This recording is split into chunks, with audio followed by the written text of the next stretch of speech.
Para la actividad del día de hoy hablaremos acerca de la inflación. Como todos sabemos, la inflación es una alza en los precios de bienes y servicios. Sin embargo, leeremos algunas definiciones de lo que es la inflación. Según Keynes, la inflación no es solo un fenómeno monetario, sino simplemente se produce cuando la demanda agregada efectiva de bienes y servicios es mayor que la oferta disponible.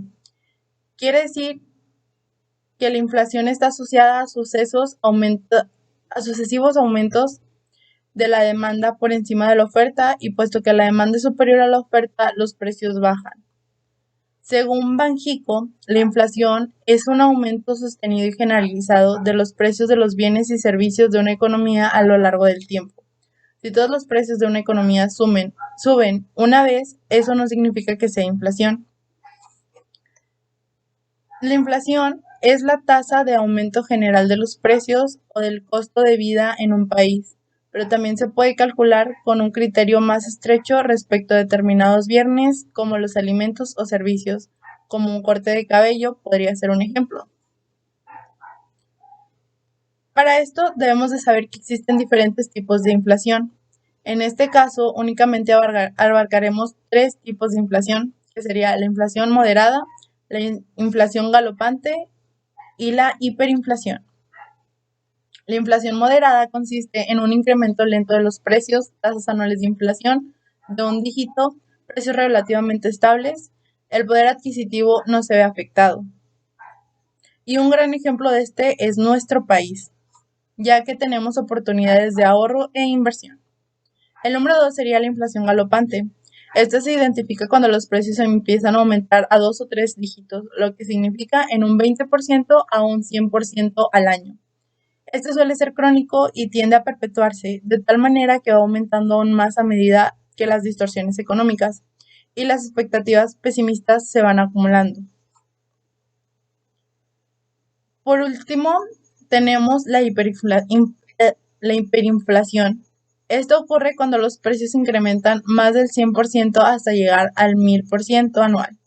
De entre los tipos de inflación, este es severo y suele deberse a que los gobiernos financian sus gastos con emisiones de dinero sin ningún tipo de control, o bien porque no existe un buen sistema que regule los ingresos y egresos del Estado. Para poder comprender esto, debemos de entender que para que exista una inflación, existen causas de la inflación, existen a corto y a largo plazo. Sin embargo, en este caso únicamente veremos 3 a largo plazo, que desde mi punto de vista son las más relevantes. La número 1 es el exceso de dinero. Si las autoridades correspondientes crean dinero más allá de lo que el público demanda, el crecimiento aumenta, lo cual conlleva un aumento en el nivel de precios y por lo tanto a un incremento en la inflación. Por eso es tan importante que no se imprima dinero derrochando. El número 2 sería el déficit fiscal. Cuando en el sector público gasta más dinero del que recibe, se dice que está en déficit. Dicho déficit puede ser financiado con préstamos del Banco Central, aumentando de esta forma la base monetaria.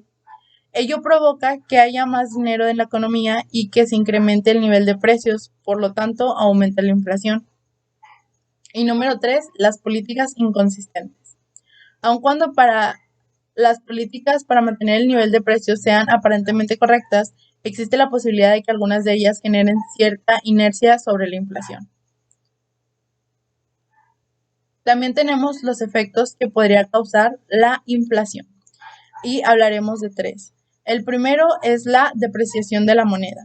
Con la inflación los precios de los productos suben y es la moneda del país la más afectada al perder valor, logrando que el poder adquisitivo de la población se reduzca y que las personas necesiten de más dinero para enfrentar los gastos habituales.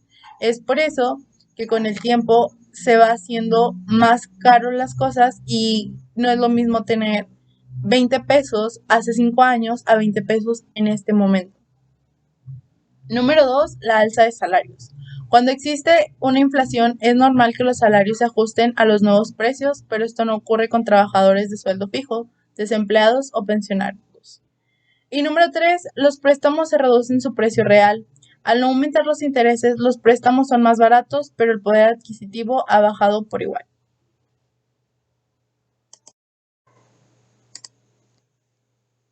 Hablaremos acerca de las estadísticas de la inflación anual para México en 1970 a la fecha, y estas se las estaré dejando a continuación a través de unas gráficas en donde podremos identificar cuál ha sido el punto más alto y el punto más bajo.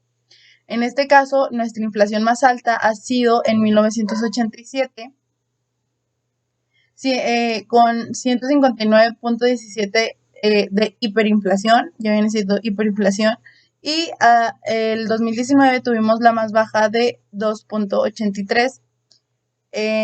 Sin embargo, aún falta la de este 2020. Como todavía no termina, pues únicamente hicimos el primer semestre, que viene siendo febrero el mes más alto y abril viene siendo el mes más bajo de inflación con un 2.15.